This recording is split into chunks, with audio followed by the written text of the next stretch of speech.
সবাইকে স্বাগতম। এবার আমরা টেনশনের আরেকটা প্রবলেম করব।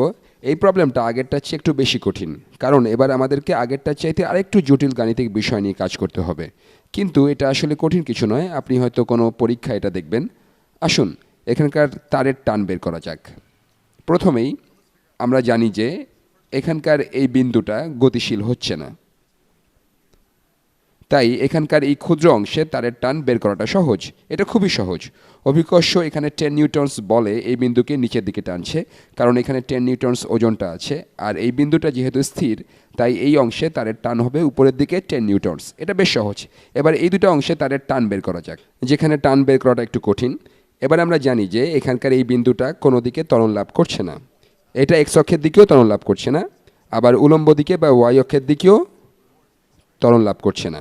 তাই আমরা জানি যে এক্স অক্ষের দিকে এটার উপর নেট বল 0 হতে হবে, আর ওয়াই অক্ষের দিকেও এর উপর নেট বল 0 হতে হবে, তাই না? এখন এক্স অক্ষের দিকে এর উপর কি কি বল কাজ করছে, সেগুলো হবে এই দুইটা তারের টান বা টেনশন ভেক্টরের এক্স উপাংশ। আমি ধরলাম যে এই দুইটা তারের টেনশন ভেক্টর আঁকা হয়েছে। এখানে তারের টান T1, এই টেনশন ভেক্টরটা এই রেখা বরাবর তারটার দিকে এটাকে টানছে। ধরে নিচ্ছি যে এটা হলো টেনশন ভেক্টর T1। এটা যদি টেনশন ভেক্টর হয় তবে এর এক্স উপাংশ হবে এটা। দেখা যাক আমি এটা কত ভালোভাবে আঁকতে পারি।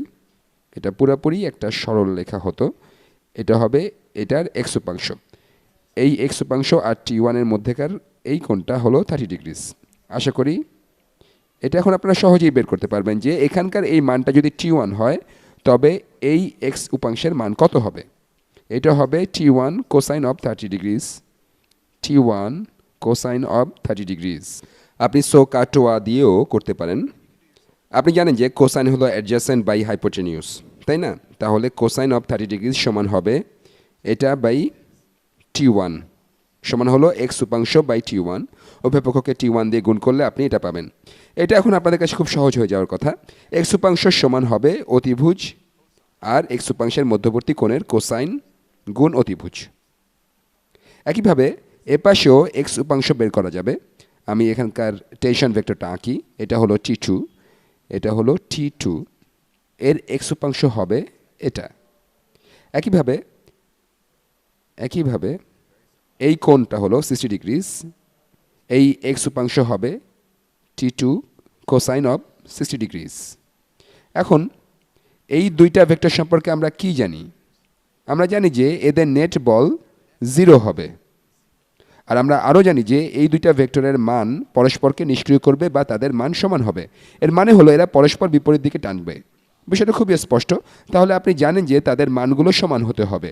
তাই আমরা জানি T1 কোসাইন অফ 30 ডিগ্রিজ সমান হবে T2 কোসাইন অফ 60 ডিগ্রিজ। এটা লেখা যাক, T1 কোসাইন অফ 30 ডিগ্রিজ সমান হলো T2 কোসাইন অফ 60 ডিগ্রিজ। এবার আমরা T2কে এই পাশে নিয়ে আসতে পারি। আমি যতটা সম্ভব কম জায়গায় এটা করার চেষ্টা করছি, কারণ আমার মনে হচ্ছে এই প্রবলেমটা করতে অনেক জায়গা লাগবে। কোসাইন অফ 30 ডিগ্রিজের মান কত? আপনারা যদি এর মধ্যে মুখস্থ করে না থাকেন তবে বলছি এটা স্কোয়ার রুট অফ 3/2। তাহলে এখানে আসছে স্কোয়ার রুট অফ 3/2 গুণ T1। কোসাইন অফ 30 ডিগ্রিজের মান হলো এটা।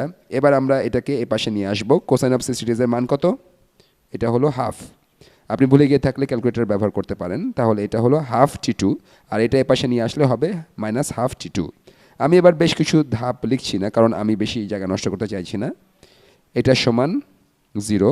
আপনারা হয়তো অন্য ভিডিওগুলো দেখেছেন, আশা করি আমি এখানে খুব একটা ব্যতিক্রম করছি না। এটা বোঝার জন্য তুলনামূলকভাবে সহজ। তাহলে আমরা পেলাম square root of 3/2 T1 minus half T2 is equal to 0। তাহলে আমরা একটা সমীকরণ পেলাম। এই সমীকরণের দুইটা জিনিস অজানা, তাহলে এখনও পর্যন্ত এটা খুব একটা কাজে আসছে না, কিন্তু এটাকে এভাবে চিহ্নিত করে রাখি, কারণ আমার মনে হচ্ছে যে এটা কাজে লাগবে। এখন দেখা যাক ওয়াই উপাংশগুলোর কি হচ্ছে। তাহলে ধরে নিচ্ছি যে এটা হলো T1 এর ওয়াই উপাংশ, আর এটা T2 এর ওয়াই উপাংশ। এখন আমরা এই দুইটা ওয়াই উপাংশ নিয়ে কি জানি? আমি এগুলোকে এখানেও আঁকতে পারতাম, এরপর এগুলোকে ডানে আর বামে সরিয়ে নিতে পারতাম। আমরা জানি এদের সম্মিলিত টান উপরের দিকে কাজ করছে। তারের টানের এই সম্মিলিত উলম্ব উপাংশ নিচের দিকে কাজ করা অভিকর্ষ বলকে নিষ্ক্রিয় করবে, কারণ এই বিন্দুটা স্থির। তাহলে আমরা জানি এই দুইটা ওয়াই উপাংশকে আপনি যখন যোগ করবেন তখন উলম্ব দিকে এদের সম্মিলিত টান হবে 10 নিউটনস, তাই না? কারণ এটা এই অভিকর্ষ বলকে নিষ্ক্রিয় করছে। তাহলে এই ওয়াই উপাংশটা কত? এটা হলো T1 কোসাইন অফ 30 ডিগ্রি। আর এটা আপনাদের সহজেই বুঝতে পারার কথা যে এটা হলো T1 সাইন অফ 30 ডিগ্রিস। এখানকার এই অংশটা হলো ওয়াই উপাংশ। তাহলে T1 সাইন অফ 30 ডিগ্রিস, আমি এটা এখানে লিখছি T1 সাইন অফ 30 ডিগ্রিস যোগ এই ভেক্টর যেটা হলো T2 sine of 60 degrees, sine of 60 degrees. আপনি ত্রিকোণমিতি আবার দেখতে পারেন। সত্যি বলতে কি আমার মনে হয় মানুষজন এখানে এই ত্রিকোণমিতির অংশটাতেই কনফিউজড হয়ে যায়, কিন্তু আপনি যদি ত্রিকোণমিতির জিনিসগুলো আর আমার আগে বল ভেক্টর নিয়ে যা কিছু করেছি সেগুলো আবার দেখে নিতে পারেন, আশা করি এগুলো বুঝতে পারবেন তখন। আমি কয়েকটা ধাপ এড়িয়ে যাচ্ছি। এগুলো সমান হবে 10 নিউটনস, 10 নিউটনস। এগুলোর মান বসিয়ে সমীকরণটা উপরে লেখা যাক। সাইন অফ 30 ডিগ্রি সমান কত? আচ্ছা, আমি এখানেই কাজটা করছি। সাইন অফ 30 ডিগ্রিজের মান কত? সাইন অফ 30 ডিগ্রিজের মান হলো হাফ। তাহলে আমরা পাচ্ছি হাফ T1 যোগ সাইন অফ 60 ডিগ্রিজের মান হলো স্কোয়ার রুট অফ 3/2, তাহলে রুট 3/2 T2, আর এটা সমান হবে 10। এখানকার এসব 2, এখানে হাফ, এসব দেখতে ভালো লাগছে না। পুরো সমীকরণটাকে 2 দিয়ে গুণ করা যাক। 2 গুণ হাফ হলো 1, তাহলে থাকছে T1 যোগ স্কোয়ার রুট অফ 3 T2, এটা সমান হলো 2 গুণ 10 বা 20। একইভাবে উপরের এই সমীকরণটা নিচ্ছি, এই সমীকরণটাকেও 2 দিয়ে গুণ করে সেটাকে নিচে এখানে লেখা যাক। তাহলে হলো আমাদের প্রথম সমীকরণটা, আমরা পুরো সমীকরণটাকে 2 দিয়ে গুণ করছি। আমি এটা অন্য রং দিয়ে লিখি যাতে আপনারা বুঝতে পারেন যে এটা একটা ভিন্ন সমীকরণ।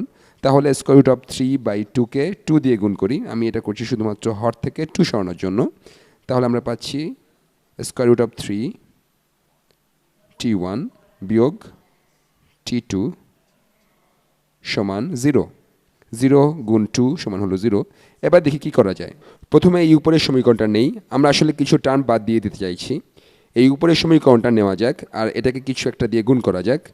কি দিয়ে গুণ করব ঠিক বুঝতে পারছি না। আচ্ছা, আমরা এই সমীকরণটাকে স্কোয়ার রুট অফ 3 দিয়ে গুণ করি। তাহলে আমরা পাচ্ছি স্কোয়ার রুট অফ 3 T1। আমি উপরের সমীকরণটাকে স্কোয়ার রুট অফ 3 দিয়ে গুণ করেছি। আমি আসলে এই দুইটা সমীকরণের সমাধান করছি। স্কোয়ার রুট অফ 3 আর এখানকার এই স্কোয়ার রুট অফ 3 গুণ করলে হয় 3, তাহলে যোগ 3 T2, এটা সমান হলো 20 স্কোয়ার রুট অফ 3। আর এখন আমি যা করতে চাই তা হলো, আসলে এখানে আমি সমীকরণগুলোর উপর অনেক রকম কাজ করছি, ম্যানিপুলেশন করছি, কিন্তু আশা করি এগুলো আপনাদের কাছে শুধুমাত্র বীজগণিতের রিভিউ হচ্ছে। এবার এই সমীকরণটাকে এই সমীকরণ থেকে বিয়োগ করি। আপনি বিষয়টাকে এভাবেও দেখতে পারেন যে এটাকে -1 দিয়ে গুণ করে এই দুটো সমীকরণ যোগ করা হচ্ছে। এখন আমরা যখন একটা থেকে আরেকটা বিয়োগ করব তখন এই দুটো টার্ম কাটাকাটি হয়ে যাবে, কারণ এরা একই জিনিস। তাহলে এখানে যা থাকবে তা হলো -T2, এইটা বিয়োগ এটা -3T2, এটা সমান 0 -20 স্কোয়ার রুট অফ 3, এখান থেকে পাওয়া যাচ্ছে -4T2 সমান হলো -20 স্কোয়ার রুট অফ 3। এবার উভয় পক্ষকে -4 দিয়ে ভাগ করলে আমরা পাবো T2 সমান হলো 5 স্কোয়ার রুট অফ 3। এখানে একক হলো নিউটনস। তাহলে এটা হলো তারের এই অংশের টান। আমরা এই মানটা ব্যবহার করে T1 এর মান বের করতে পারবো। এই জন্য এখানকার এই সমীকরণটা ব্যবহার করা যাক, কারণ এটাকে যথেষ্ট সিম্পল মনে হচ্ছে। তাহলে আমরা পাচ্ছি স্কোয়ার রুট অফ 3 গুণ T1 বিয়োগ T2, আর T2 হলো 5 square root of 3, 5 square root of 3, এটা সমান 0। তাহলে স্কোয়ার রুট অফ 3 T1 সমান হলো 5 স্কোয়ার রুট অফ 3। উভয় পক্ষকে স্কোয়ার রুট অফ 3 দিয়ে ভাগ করলে আমরা পাবো তারের প্রথম অংশটার টান T1 সমান 5 নিউটনস। তাহলে এই অংশে তারটা 5 নিউটনস বলে টানছে, বা তারের টান হচ্ছে 5 নিউটনস, আর তারের এই অংশটা 5 স্কোয়ার রুট অফ 3 নিউটনস বলে টানছে। তাহলে তারের এখানকার এই অংশটাই বেশিরভাগ টানার কাজ করছে। আসলে অভিকর্ষ বলের বেশিরভাগ অংশকে তারের এই অংশটার টান নিষ্ক্রিয় করছে। এই ব্যাপারটা স্পষ্ট, কারণ তারের এই অংশটা বেশি খাড়া হওয়ার কারণে ওয়াই উপাংশে এটার ভূমিকাই বেশি। এই ধরনের প্রবলেম করার সময় এভাবে বাস্তব অবস্থাটা চেক করে দেখা ভালো, যাতে নিশ্চিত হওয়া যায় যে আপনার বের করা সংখ্যাগুলো সঠিক। আপনি যদি এদের সম্মিলিত টান নিয়ে চিন্তা করেন, তবে দেখবেন যে এদের সম্মিলিত টান 10 নিউটনসের চেয়ে বেশি। এর কারণ হলো এরা যে বলে টানছে তারা কিছুটা অংশ আনুভূমিক দিকে একটা অন্যটাকে টানার জন্য নষ্ট হচ্ছে। যাই হোক, পরবর্তী ভিডিওতে আবার দেখা হবে।